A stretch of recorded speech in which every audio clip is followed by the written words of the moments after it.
Bertemu dengan mantan pacar bukannya silaturahmi, namun gadis ini mendapatkan perlakuan tak menyenangkan, bahkan dihabisi mantan pacarnya sendiri. Merasa beda kelas, sang lelaki pun mengambil harta benda sang mantan pacar.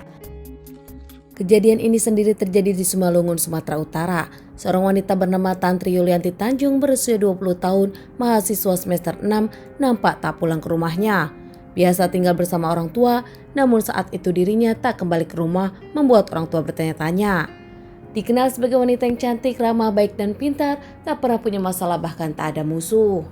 Setiap hari ke kampus menggunakan motor hadiah dari orang tuanya, Yulia sendiri selalu pamit kepada orang tuanya.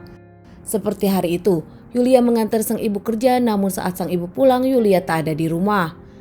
Di awal sang ibu mengira kalau Yulia pergi ke rumah temannya, namun ternyata hingga malam Yulia tak pulang, membuat keluarganya bertanya-tanya dan meminta teman-teman untuk mencari Yulia. Bahkan keluarga yang langsung panik pun mencari Yulia di kampus dan tak ada Yulia di sana. Tiba-tiba keluarga pun sempat kaget mendapatkan pesan dari Facebook Yulia kepada salah satu teman Yulia, mengancam dan meminta uang tebusan senilai 5 juta. Saat pihak keluarga akan membalas pesan tersebut, namun nampaknya handphonenya sudah tak aktif lagi, hingga akhirnya keluarga tak ingin macam-macam dan langsung melaporkan kehilangan Yulia kepada pihak yang berwajib. Tak hanya itu, pihak dari keluarga dan kampus pun menyebarkan selembaran kehilangan Yulia. Di tengah kehilangan Yulia dan pencarian Yulia, tak lama keluarga dari Yulia pun melihat motor Yulia dipakai seseorang, hingga akhirnya diselidiki siapa lelaki tersebut.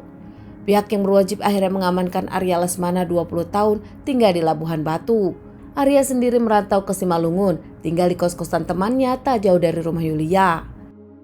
Arya sendiri tinggal di kos-kosan temannya, dirinya bekerja sembrautan, bahkan kadang-kadang di pasar atau di ladang. Tak tahu kapan Arya berkenalan dengan Yulia, namun Arya mengakui kalau dirinya sempat berpacaran dengan Yulia. Dikenal sebagai anak broken home, Arya pun sempat beberapa hari tak pulang ke kosan hingga mencurigakan. Polisi melakukan pengintaian kepada Arya hingga akhirnya saat dirinya pulang dengan motor Yulia langsung diamankan. Motor Yulia sendiri sudah dirubah-rubah agar ketahuan, namun tetap saja nomor rangka tak bisa berubah hingga akhirnya ketahuan kalau itu adalah motor Yulia. Arya menyebutkan berpacaran dengan Yulia 1 bulan, di bulan Oktober hingga November 2022. Namun setelah itu keduanya putus.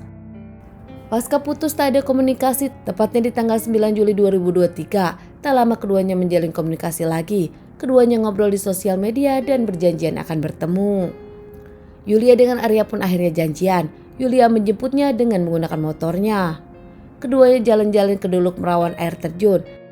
Namun saat tengah di lokasi, Arya menghantam Yulia dengan batu besar tanpa sepengetahuan Yulia. Dari awal Arya memang merencanakan sesuatu yang buruk, menghabisi Yulia hingga tak bernyawa. Tak lama Arya pun mengambil handphone, emas dan juga motor milik Yulia.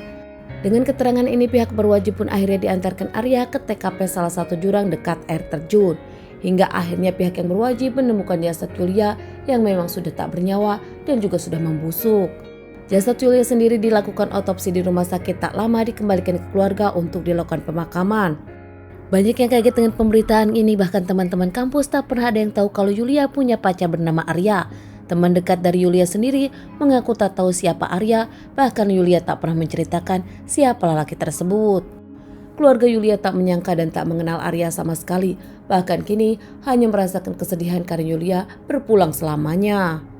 Sementara menurut Arya, dirinya sakit hati kepada Yulia karena hubungannya sebentar.